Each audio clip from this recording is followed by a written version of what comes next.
Ivy and Bean, Book 1, Chapter 7, Easy Peasy. Now they were ready to begin. Ivy went to the bedroom section of her room and pulled a cardboard box out from under her bed. Then she looked at Bean. "This part is really secret," she said. "I promise I won't tell anyone," said Bean. Ivy opened the box and took out a square thing wrapped in pink silky cloth. It was her spell book. Bean thought that a spell book would be mysterious looking, with a magic sign on the cover or something. But this spell book was plain black. It was old, though. Ivy said it was almost 100 years old. The pages were yellowish. "Where'd you get it?" Bean whispered. "My aunt gave it to me," Ivy said. "Is she one?" asked Bean. "She says she isn't," said Ivy, "but I'm not so sure." Ivy flipped through the book for the dancing spell. She read it to herself, and then she whispered it, but so low that Bean couldn't hear. Bean didn't mind. Everyone knew that witches' spells were private. After a few minutes, Ivy said, "Got it. It's a pretty easy spell. The only thing we need is worms." Luckily, there were lots of worms in Bean's backyard. Tons. But now they were going to have to sneak into Bean's yard and dig them up, without Nancy seeing. But also, luckily, Bean knew how to get into her yard by going through the other backyards on Pancake Court. There was one really gross dog poopy yard, and there was Mrs. Trance, who didn't like kids in her garden, and there was a lot of climbing. But aside from that, Bean said, it was easy peasy. Ivy put the big black book in her backpack. Bean tucked the wand into her back pocket. It was still a little drippy, but there was nothing Bean could do about that. Carefully, they tiptoed down the stairs. Ivy's mother was still working in her office, and they slipped past her door like quiet ants. Soon they were moving quickly toward the back fence. Ivy, Bean saw, did not really know how to climb a fence. She just jumped at it, hoping that she would get to the top. Bean showed her how to find the little holes and bumps that make a ladder. When they got to the top, Bean whispered, "This is Ruby and Trevor's house. They have a good sandbox." The good news was that there was a gate on the other side of Ruby and Trevor's yard. The bad news was that it led to the really gross dog poopy yard. Bean and Ivy walked on tiptoes, but still Ivy stepped in some. Fester, the dog whose poop it was, came out to sniff them. He was a nice dog, and he seemed sorry that his yard was so disgusting. The next fence was low and easy, except that the wand fell out of Bean's pocket, and she had to go back and get it. Then came Jake the teenager's house. There was loud music with lots of bad words in it coming from the garage. There was no way Jake the teenager was ever going to hear them walking through his backyard. Mrs. Trance was next. Getting into her yard was no problem.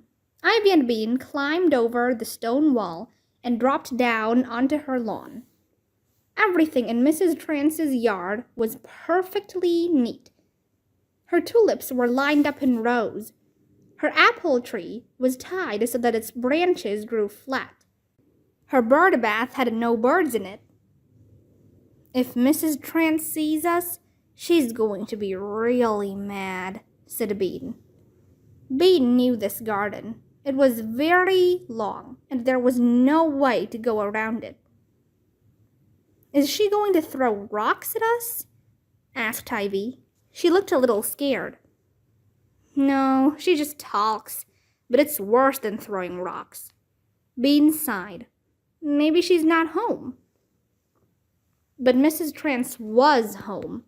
They were halfway across her perfect yard when she came outside. She stood on her patio and glared at them. "Bernice," she said in a high voice, "come here."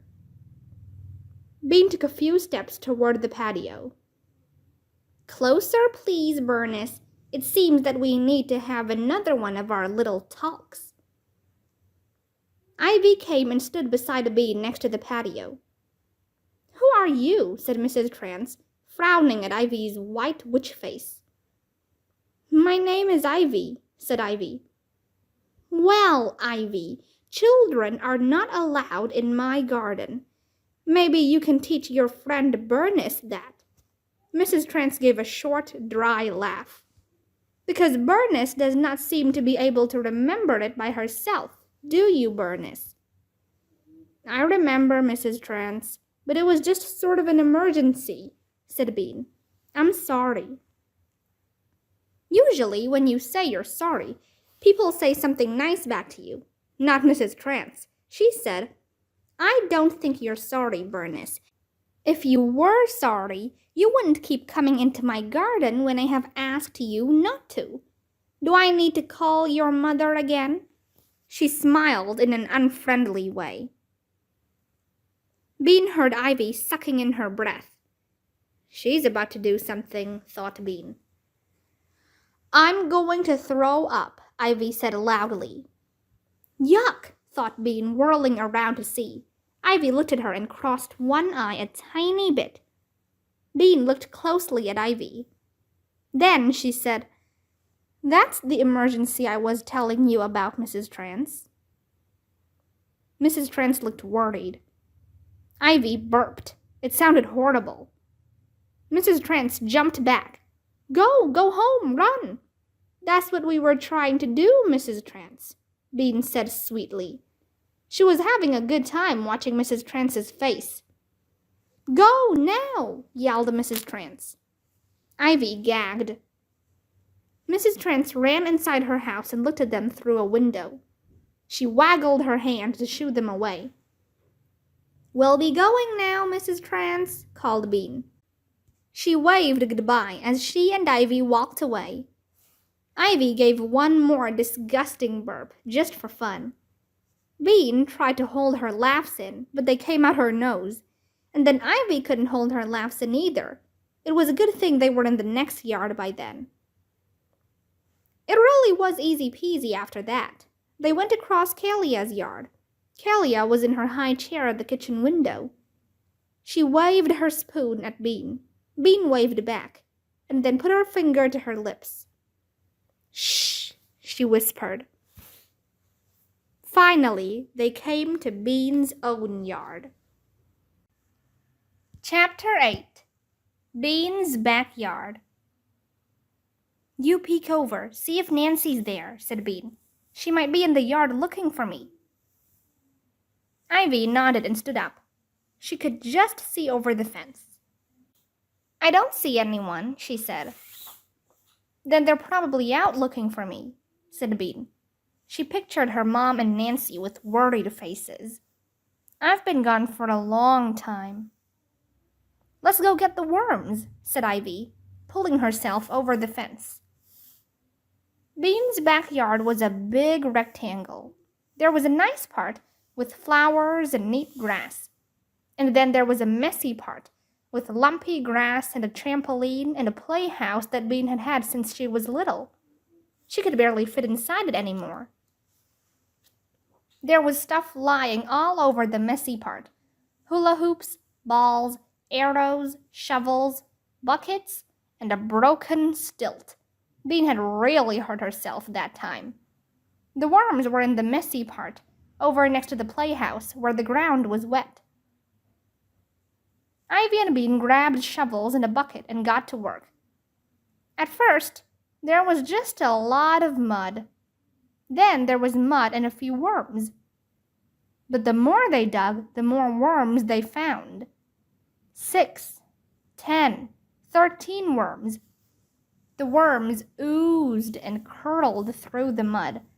Bean liked the way they were fat one second and stretched out and skinny the next. She and Ivy dug deeper and deeper until they had made a big muddy pit in the ground. It was almost 2 feet across, and water dribbled down the sides. Worms were squirming at the bottom of the pit, trying to get away. Bean felt a little sorry for them, but Ivy just picked them up and dumped them into the bucket. Bean thought of Nancy kicking and waggling, and she began dumping them into the bucket too. "How many do we need?" asked Bean. The worms were piled on top of one another on the bottom of the bucket. Ivy looked. "Only 10, but the more worms we have, the harder she'll dance." "This is enough," said Bean. "Poor worms." "All right," said Ivy. She looked toward Bean's house. "Let's go see if your sister is home." "Okay, but we'd better sneak," said Bean. Bean's house was good for sneaking. At the back, there was a porch. If you crawled like a bug across the porch, you could look through a big window into the kitchen. The girls ran toward the bushes that grew next to Bean's porch and ducked down, hiding. Quietly, they began to creep up the stairs that led to the porch. Very quietly, they crawled across the floor. And then, Bean heard a sound. She froze. There it was again. A sob. It was someone crying. Bean listened. It sounded like Nancy. Bean put her hand on Ivy's arm and pointed to the window. They crawled to it and peered in like spies. There was Nancy. She was sitting at the kitchen table. She was alone. She was crying. Bean got a funny feeling. Nancy was usually so bossy, so nosy, so sure she was right. It was weird to see her cry all alone. "Maybe she's crying because she thinks you're lost," whispered Ivy. "That's kind of nice." Bean didn't answer. She had never thought she could make Nancy cry. Bean felt a lump in her throat. She remembered that Nancy let her snuggle into her bed when she had bad dreams about the spooky man. She remembered that Nancy let her play with her glass animals sometimes, even after she had broken the starfish. She remembered that Nancy had once bought her a fairy coloring book with her own money.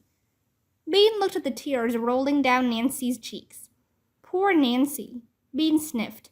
Maybe she didn't want to put the dancing spell on her sister after all. Nancy said something. Bean couldn't hear it, but she was sure it was something about missing her. "What?" said Bean's mother's voice from another room. "Everybody has them," Nancy shouted. "Everybody but me. I'm the only one who has to wait." She began to cry harder. "What?" Bean pressed her face against the window. Her mother's voice said, "We've talked about this a million times. You can have them when you're 12. "Even some of stupid Bean's friends have them," yelled Nancy. Suddenly, Bean knew what Nancy was crying about.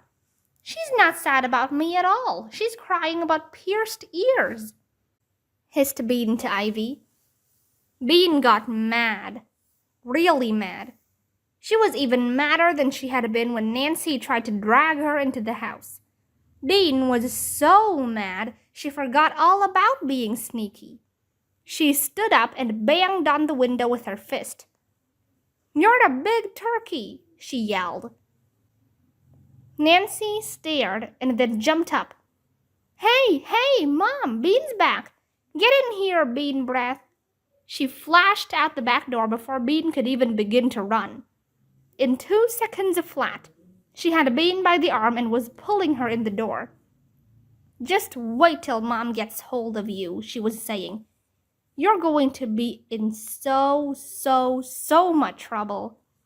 "Stop!" yelled Ivy. She stood in front of Nancy, waving the wand at her face. "I command you to free Bean."